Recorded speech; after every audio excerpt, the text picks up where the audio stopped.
Modern servitude is voluntary, consented to by the mass of slaves who trudge along the face of the earth. They themselves buy the commodities that enslave them every day more. Slaves procure alienating jobs that are bestowed upon the tame. They themselves choose the masters whom they will obey. For this absurd tragedy to play out, it has been necessary to breed in them the ignorance of their own exploitation and alienation. Behold the bizarre modernity of our time, as with the slaves of antiquity, serfs of the Middle Ages, or the working class of the first industrial revolutions. Today we bear witness to an emerging class of the totally enslaved. The difference being, they don't know it, or better yet, choose to ignore it. They fail to recognize the one weapon available to the enslaved, rebellion. Slaves accept without question the pitiful life that was manufactured on their behalf. Apathy and resignation are the sources of their misfortune. Behold the nightmare of the modern-day slave, whose sole aspiration is to be swept away by the macabre dance of the machine of alienation.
As slaves build their world with the alienated strength of their work, the world's decor becomes the jail they will be forced to inhabit, a squalid world lacking taste and scent, a host to the misery inherent in the dominant mode of production. This decor is in a state of perpetual construction. Nothing in it is constant. The ceaseless redesign of the space that surrounds us is justified by the generalized amnesia and insecurity that its inhabitants must live with. The system's objective is to fashion everything in its image. Every day the world becomes dirtier and noisier, like a factory. Every inch of land in this world belongs to a state or to an individual. This social theft through the acquisition of lands is manifested by the omnipresence of walls, fences, barriers, and frontiers. These are the visible marks of the divide that invades everything. The unification of space for commercial ends, however, is the grand objective of our sad age. The world must become an immense and efficient highway in order to facilitate the transport of merchandise.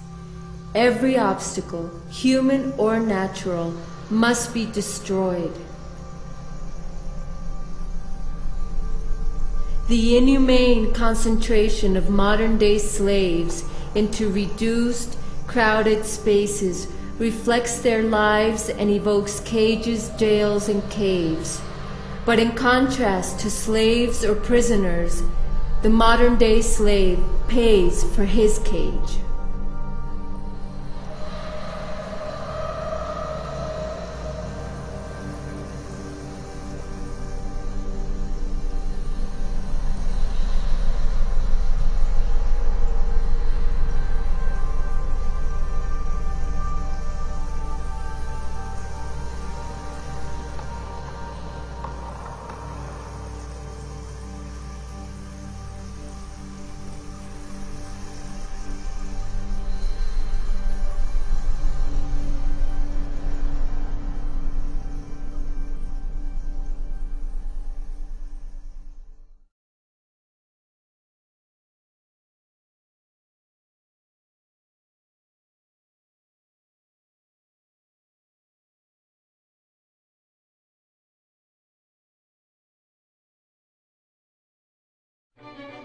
In this narrow and mournful place they inhabit, slaves accumulate the commodities that, according to the omnipresent advertising, will guarantee happiness and fulfillment.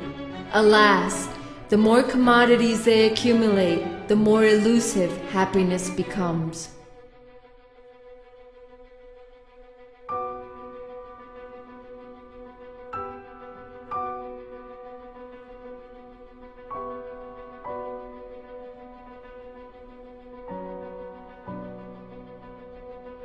Commodities, ideological by nature, estranged from his work he who produces them, and divorced from his life he who consumes them. In the dominant economic system, demand no longer drives supply. It is supply which determines demand.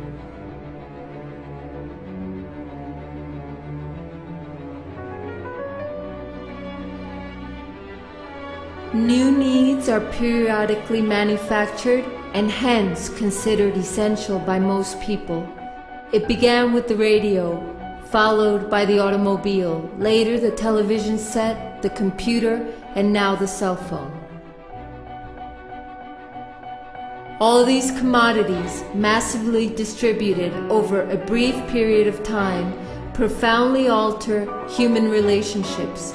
They serve to isolate human beings from their fellow creatures, while at the same time they propagate the dominant messages of the system. Everything we possess will in turn possess us.